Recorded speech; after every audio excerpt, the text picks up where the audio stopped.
Hello everyone, this is Anisha Sharma, intern at LexClick and Company, a fourth year student in Modi University.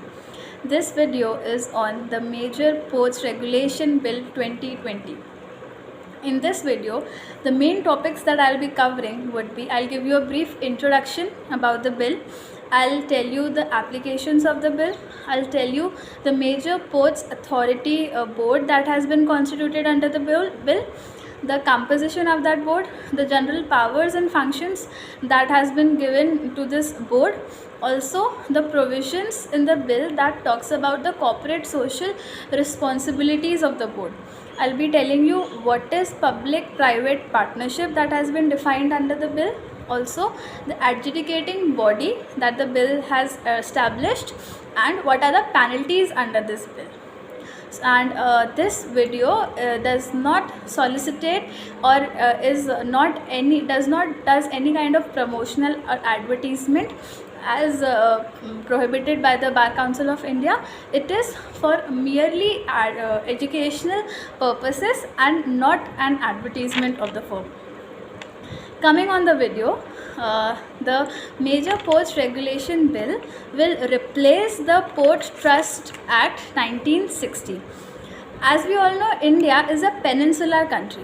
What is a peninsular country? India is surrounded by water from three sides, which makes it a very good country for import and export. The ports in India play a very important role in import-export activities, but India does not have any world-famous port. The ports in India are lacking in management till date. Even after having so many ports, having so many resources, India lacks in efficient utilization of those ports. Talking about other countries, Pakistan has a very famous port in Karachi. Iran has a very famous ports. These countries have less ports, but they are very well managed. So the main issue in the earlier act was that the management was not proper, as every port had a trust. The ports were managed by trusts, which made it difficult to manage. But this Major Port Regulation Bill 2020, it was introduced in Lok Sabha by Minister for State for Shipping, and it was introduced on March 12th, 2020. The bill seeks to provide for regulation, operation and planning of major ports in India and provide greater autonomy to these ports. It will liberalize the ports and they can manage themselves according to this act. It seeks to replace the Major Trust Ports Act 1963. Coming on the application of this act, the bill will apply to the major ports of Chennai, Kochi, Jawaharlal Nehru Port, ports in Calcutta, Mumbai, New Mangalore, and ports of Visakhapatnam. The Major Ports Authority Board that is constituted, it comprises of one chairperson, a deputy chairperson. It consists of a representative of the state, a representative of the custom department, defense minister representative, and transport minister representative from the railways of India. Then the powers that has been inferred on this board is that it regulates all the assets that are there in the country. All the assets of the port is in the control of the board, and the infrastructure that is to be built up in the port is regulated by the infrastructure that is to be built up in the port, that is regulated by the board. The board can also exempt or remit the custom duty or on any particular good that is from outside the India. So this is the power that has been conferred on the board.